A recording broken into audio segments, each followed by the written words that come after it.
Olá pessoal, eu sou o professor Marcelo e hoje nós vamos falar sobre tecido nervoso. Então o tecido nervoso é o tecido que ele conduz estímulos, que nós chamamos de impulso nervoso. E ele é dividido, a princípio, em sistema nervoso central, que é o cérebro e a medula espinhal, e o sistema nervoso periférico, que é onde vão estar os nervos, distribuídos ao longo do nosso corpo, e os gânglios nervosos. Então, as células que compõem esse tecido, esse tecido é formado pelos neurônios, que são as células que transmitem esse impulso, e as células da glia que vão sustentar, vão dar suporte para esses neurônios. Então, como que é um neurônio?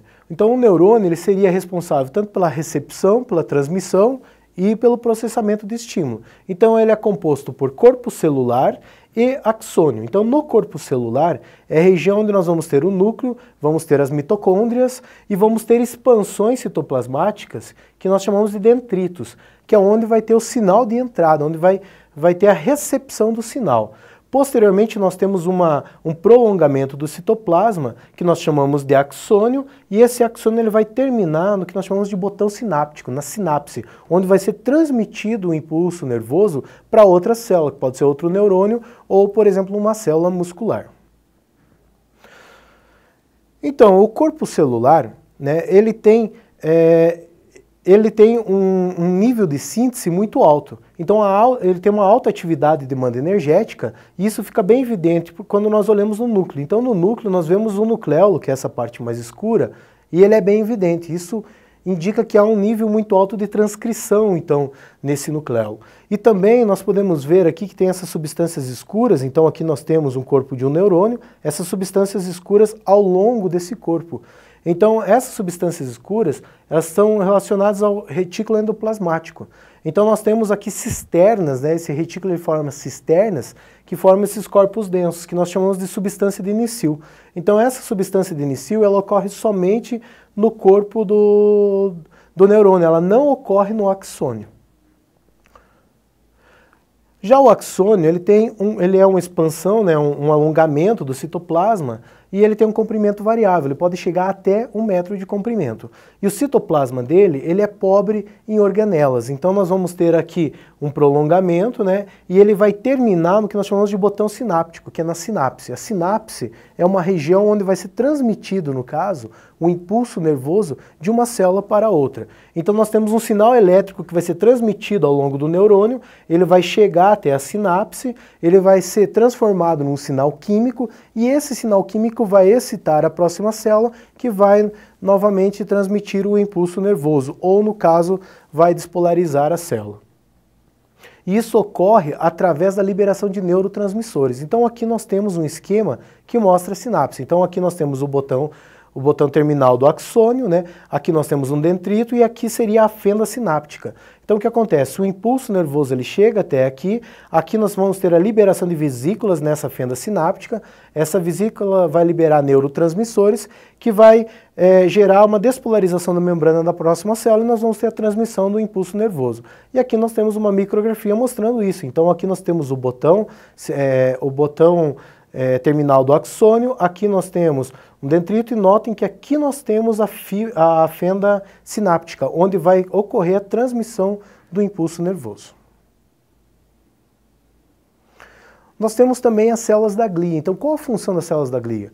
Então, por exemplo, nós temos os astrócitos, que são essas células aqui que estão representadas em verde. Essas células elas vão dar uma sustentação para os neurônios. Então, elas vão se conectar aos neurônios, aos capilares, aos vasos sanguíneos, e vão dar sustentação para esses neurônios. Além disso, também elas são responsáveis pelo controle do meio extracelular, principalmente em relação à concentração iônica. Então, elas são extremamente importantes para o funcionamento dos neurônios.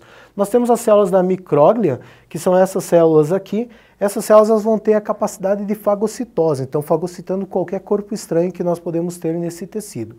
Nós temos as células epidimárias, então essas células epidimárias são células do tecido epitelial, que elas vão revestir as cavidades que nós temos no sistema nervoso central.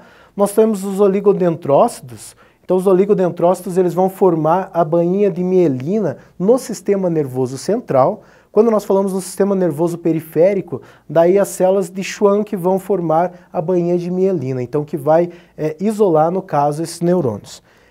Então, comentando sobre a bainha de mielina, No caso do sistema nervoso central, nós temos os oligocentrócitos. Os oligodendrócitos eles vão formar a bainha de mielina e uma única célula pode, nesse caso aqui, formar a bainha em vários axônios. No caso das células de Schwann, o que acontece é que, nesse caso, nós vamos ter várias células formando a bainha de mielina de um único axônio. Então, o que essa célula faz? Ela se enrola ao redor, né, do axônio e essas células elas vão formar um sistema de isolamento desse axônio para uma melhor transmissão elétrica nesse caso. Então, essas células elas são ricas em gordura, então elas vão formar um sistema isolante. Aqui nós temos um corte, uma micrografia mostrando essa célula formando a bainha de mielina, aqui está o axônio e aqui ela está se enrolando em volta do axônio formando a bainha. E esse seria o núcleo dessa célula. No caso do sistema nervoso central, ele possui dois tipos de tecido. Nós temos o tecido aqui, a substância cinzenta e a substância branca. Então a substância cinzenta ela é formada pelos corpos dos neurônios. Então nessa substância cinzenta nós temos os corpos dos neurônios, temos células da glia, mas temos muita pouca mielina. Então por isso que ela tem essa coloração mais escura. No caso da substância branca, o que acontece é que nós vamos ter os axônios aqui e as bainhas de mielina. Então ele dá essa estrutura mais clara para esse tipo de tecido. Em relação ao sistema nervoso periférico, então nós temos os nervos, né, e os gânglios. Os nervos eles vão ser formados pelos axônios e as bainhas de mielina.